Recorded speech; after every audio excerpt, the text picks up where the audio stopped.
Let's take a look at what 3/4 to the fourth power. What does that equal to? The way I like to think about this is 3 to the fourth power, and I'm just going to put that over 4 to the fourth power, like this. Now what we're saying is that we have 3/4 times 3/4 times 3/4 times 3/4. That's 3/4 to the fourth power. That would look like this.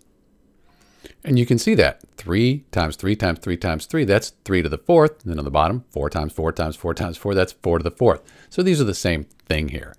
Now we can just take 3 times 3 is 9, times 3, that's 27, times 3, that equals 81.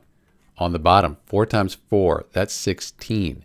16 times 4 is 64. 64 times 4 is 256. So 3/4 to the fourth power equals the fraction 81 over 256. So that's how you do it. This is Dr. B looking at 3/4 to the fourth power. Thanks for watching.